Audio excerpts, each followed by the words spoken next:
Saudara, pengawasan dan penjagaan hingga kini terus digelar di Makobrimob Kelapa II Depok.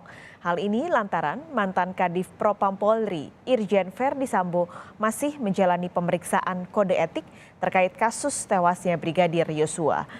Kawasan di depan Makobrimob Polri Kelapa II Depok siang ini terpantau masih dijaga sejumlah personel. Sejak pagi, personel dengan pakaian seragam lengkap berjaga di depan Makobrimob. Sejumlah kendaraan taktis juga nampak diparkir di gerbang utama. Petugas menanyakan maksud dan tujuan setiap orang yang hendak masuk ke kawasan markas komando. Sementara itu, hingga siang ini Irjen Verdi Sambo masih menjalani pemeriksaan terkait dugaan pelanggaran kode etik penanganan kematian Brigadir Yosua di rumahnya di Duren 3, Jakarta Selatan.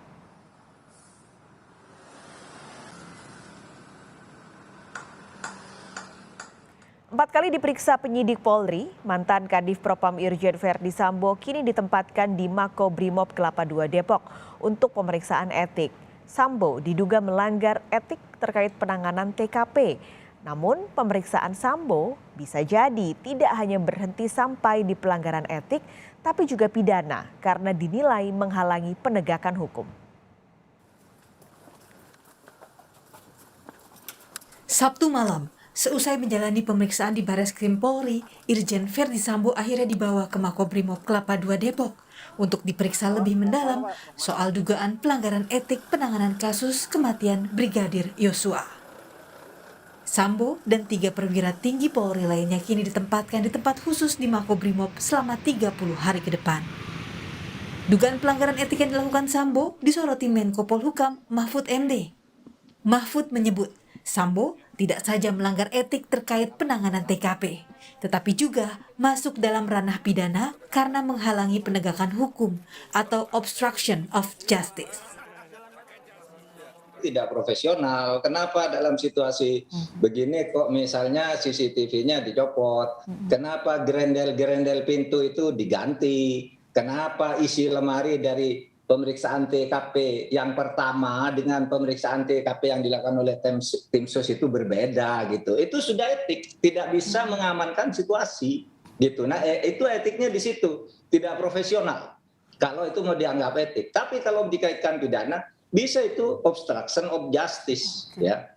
Itu mau menghalang-halangi penegakan hukum, menghilangkan bukti, menghilangkan gerendel, menghilangkan noda-noda sehingga DNA-nya sama sekali tidak ketemu misalnya di TKP. Nah, itu sudah tindak pidana, banyak pasal-pasal yang dikenakan ke situ gitu. Dugaan perusakan TKP juga dinilai Indonesia Police Watch dapat menjadi peristiwa yang membuat Sambo bisa dijerat hukum pidana pasal 221 Junto 233 KUHP soal menghalangi penyidikan dan menghilangkan barang bukti. Namun, IPW meminta Polri terlebih dahulu menuntaskan pelanggaran kode etik Sambo sebagai pintu masuk temuan dugaan pidana yang dilakukan.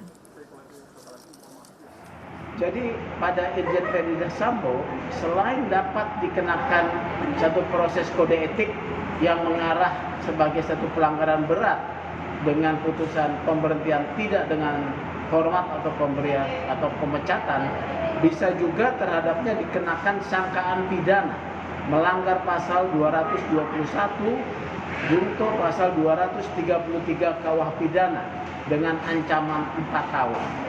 Menurut IPW kepada Verdi Sambo ditetapkan dulu pasal terkait dengan obstruction of justice tersebut. Pemeriksaan etik dan pidana diakui mantan Kabareskrim Polri Susno Duaji bisa dilakukan secara bersamaan. Pelanggaran etik menurut Susno tidak akan menghilangkan unsur tindak pidana. Ini berbarengan dan yang mana yang dulu tuntas tidak akan menghilangkan yang lain. Pidana tidak akan menghilangkan pelanggaran kode etik tidak akan menghilangkan pelanggaran.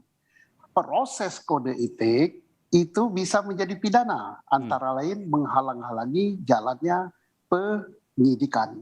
Dan juga menjadi pintu masuk untuk membuktikan siapa pelaku utama daripada kasus pembunuhan Brigadir J.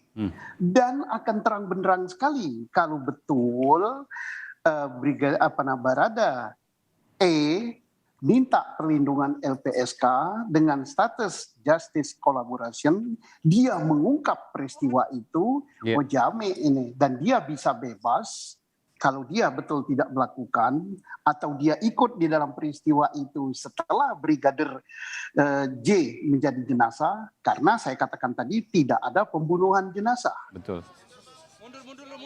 Polisi menyebut tim Inspektorat Khusus atau IRSUS telah memeriksa 10 orang polisi untuk mengungkap dugaan pelanggaran etik. Tersangka pun telah ditetapkan. Terbaru, selain Barada Eliezer, kabarnya polisi juga menetapkan Brigadir Ricky Rizal sebagai tersangka. Namun polisi belum merinci peran Brigadir Ricky dalam perkara ini. Kini, permohonan justice kolaborator akan diajukan Barada Eliezer. Bukan tidak mungkin memunculkan nama-nama baru dan menjadi jalan baru penuntasan kasus. Tim Liputan, Kompas TV. Kini kita pantau perkembangan terkini di Makobrimob Kelapa II Depok, Jawa Barat. Sudah ada jurnalis Kompas TV Revi Desantra di sana. Revi, setelah kemarin ditempatkan di tempat khusus di Makobrimob, apakah untuk hari ini ada informasi soal pemeriksaan lanjutan Irjen Verdi Sambo? Ya baik, selamat siang Mas Karis dan juga saudara. Memang untuk informasi terkait dengan pemeriksaan Irjen Verdi Sambo di Makobrimob ini masih juga kami tunggu konfirmasinya begitu, karena memang untuk awak media sendiri terkait dengan adanya informasi atas pemeriksaan Irjen Verdi Sambo di Makobrimob ini masih cukup minim informasinya, karena kami masih ataupun hanya mendapatkan informasi dari satu pintu, yakni dari Barreskrim Mabes Polri.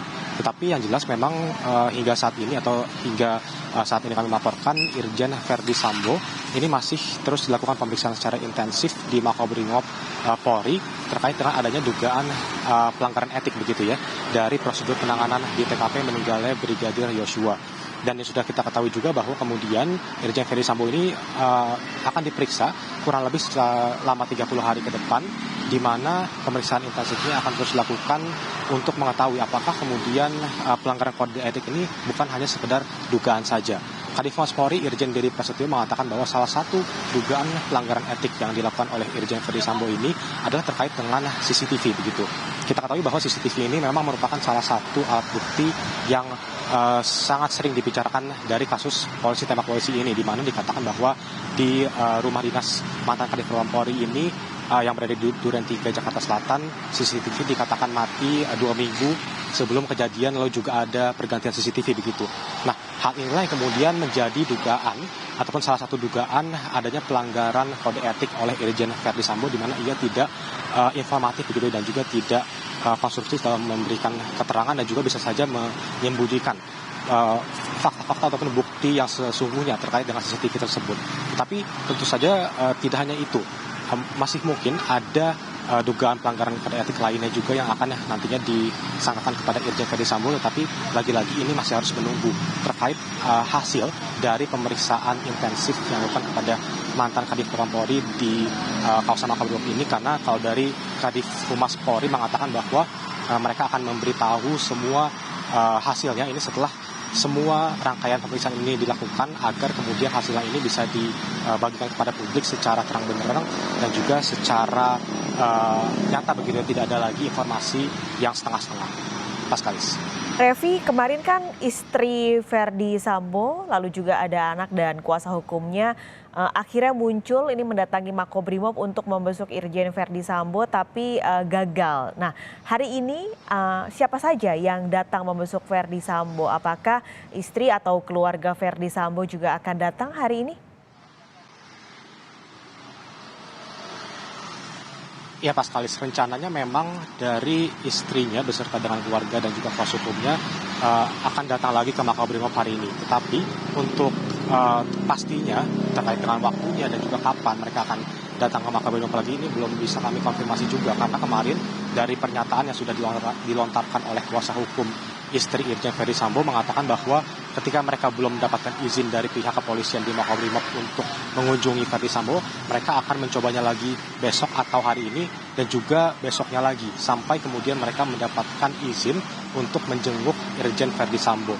Memang kemarin istri dari Irjen Verdi Sambo yakni Putri Chandrawati ini sempat mengunjungi Makobrimob pada malam hari, dan alasannya ini adalah katanya untuk sekedar menjenguk suaminya saja dan juga memberikan pakaian begitu kepada Irjen Verdi Sambo. Tetapi lagi-lagi hingga siang hari ini kami melaporkan belum juga ada tanda-tanda dari kedatangan istri Irjen Verdi Sambo beserta dengan keluarga dan juga kuasa hukumnya, dan kita akan lihat apakah nanti kemudian menjelang sore mereka akan baru datang ke Makobrimob. Paskalis. Terima kasih Revi Desantra melaporkan langsung kondisi dari Makobrimob Depok, Jawa